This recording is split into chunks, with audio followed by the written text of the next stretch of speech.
Le livre des juges. Rappelez-vous, après que Josué ait conduit les tribus d'Israël en terre promise, il les a appelés à être fidèles à leur alliance avec Dieu en obéissant aux commandements de la Torah. Ce faisant, ils reflèteront la nature de Dieu aux yeux de toutes les autres nations. Le livre des juges s'ouvre sur la mort de Josué et relate une histoire qui est essentiellement celle de la déchéance totale dans laquelle sombre Israël. Le nom du livre est dû au type de dirigeants qu'Israël avait à cette époque. Avant d'avoir des rois, les tribus étaient toutes gouvernées par des juges. Alors, il n'était pas du genre à siéger dans un tribunal, mais jouait plutôt un rôle de responsable politico-militaire régional, un peu comme un chef de clan. Mais attention, on vous prévient que le livre des juges est très perturbant et violent. Ce récit tragique de la corruption morale d'Israël et son leadership peu recommandable démontre qu'au final, il n'était pas mieux que les Cananéens. Mais cette histoire triste a également pour but de susciter un espoir pour l'avenir. Et ça se voit dans la conception du livre.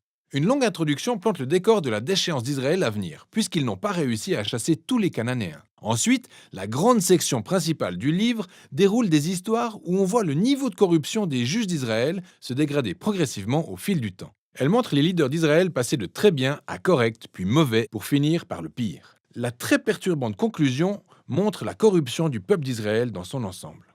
Voyons cela plus en détail pour étudier davantage chaque partie. La section d'ouverture commence par montrer les tribus d'Israël sur les territoires respectifs en terre promise.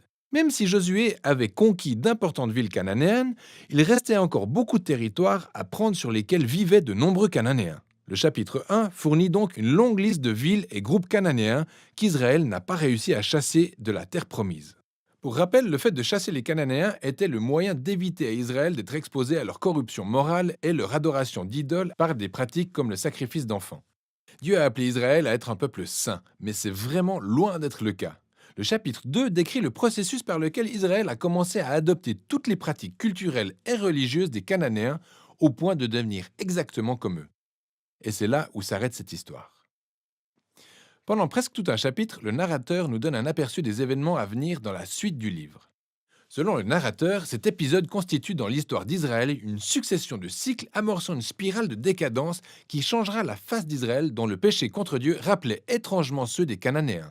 Alors, Dieu les livrait pour être conquis et opprimés par les Cananéens. Et quand les Israélites finissaient par reconnaître leurs torts et se repentaient, Dieu suscitait un libérateur, un juge au sein du peuple d'Israël qui triomphait de l'ennemi et instaurait une ère de paix. Mais Israël finissait par recommencer à pécher, et le cycle se répétait. D'ailleurs, la structure et le style du récit de la prochaine section majeure du livre sont en phase avec ce cycle qui se répète pour chacun des 6 juges principaux dont les histoires sont relatées ici. Alors, on commence par les histoires des 3 premiers juges, Othniel, Éhud et Déborah. Ce sont des aventures épiques qui sont aussi très sanglantes. C'était tantôt le juge lui-même ou des personnes aidant le juge qui triomphaient de leurs ennemis et délivraient le peuple d'Israël. Les histoires des 3 juges suivants sont plus longues. Elles mettent l'accent sur les failles des caractères des juges qui vont de mal en pis. D'abord, il y a Gédéon, qui démarre plutôt bien. C'est un homme d'une nature plutôt lâche, mais il finit par croire que Dieu peut se servir de lui pour sauver Israël.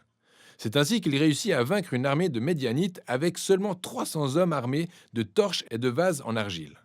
Mais Gédéon a aussi un tempérament exécrable. Il en vient à massacrer des groupes d'hommes parmi ses frères israélites parce qu'ils ne l'ont pas aidé dans son combat. À partir de là, les choses commencent à dégringoler. Il crée une idole à partir de l'or remporté lors de ses batailles et après sa mort, tout Israël adore l'idole comme un dieu. Et le cycle recommence. Le juge principal suivant s'appelle Jephthé.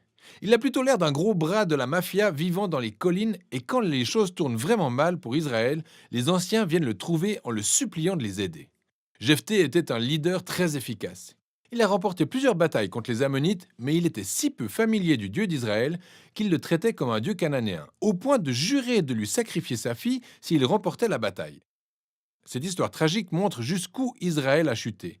Ils ne connaissaient tellement plus le caractère de leur propre Dieu qu'ils se sont embourbés dans le meurtre et une adoration faussée. Le dernier juge, Samson, est de loin le pire de tous. Le début de sa vie était plein de promesses.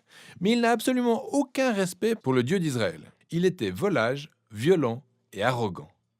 Il a remporté des victoires aussi stratégiques que brutales contre les Philistins, mais uniquement au détriment de sa propre intégrité. Et sa vie s'achève dans le violent tourbillon d'un massacre de masse. Alors, petite note. Vous remarquerez qu'un schéma se répète dans la section principale du livre. À des moments clés, l'Esprit de Dieu revêtira et équipera chacun de ses juges pour réaliser de puissants actes de délivrance. Mais le fait que Dieu se serve de ces personnes peu exemplaires ne signifie pas qu'il approuve toutes ou chacune de leurs décisions. La priorité de Dieu est de sauver son peuple avant tout. Et si ces leaders corrompus sont tout ce qu'il a sous la main, alors il travaille avec eux. Toute cette section vise à montrer à quel point les choses se sont envenimées. Il est désormais impossible de distinguer les Israélites des Cananéens. Et on ne parle pas que des dirigeants. La dernière section montre l'ensemble du peuple d'Israël littéralement toucher le fond. Elle révèle deux histoires tragiques qui ne sont clairement pas pour les âmes sensibles. Elles sont délimitées par cette phrase clé répétée 4 fois à la fin du livre. À cette époque-là, il n'y avait pas de roi en Israël. Chacun faisait ce qui lui semblait bon. La première histoire est celle d'un Israélite nommé Mika, qui bâtit son temple privé pour une idole. Et ce temple est pillé par une armée privée, issue de la tribu de Dan. Ils débarquent et volent tout. Ensuite, ils vont incendier la ville paisible de Laïch et tuer tous ses habitants. Tout ce qu'il y a de plus épouvantable comme histoire. Quand Israël oublie son Dieu, c'est la loi du plus fort qui s'applique. La dernière histoire du livre est bien pire. C'est une histoire choquante d'abus sexuels et de violence qui conduiront Israël à sa première guerre civile.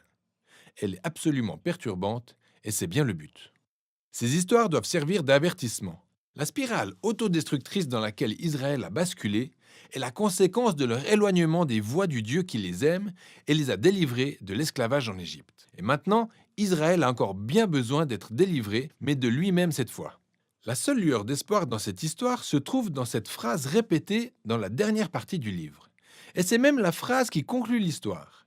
Israël n'avait pas de roi.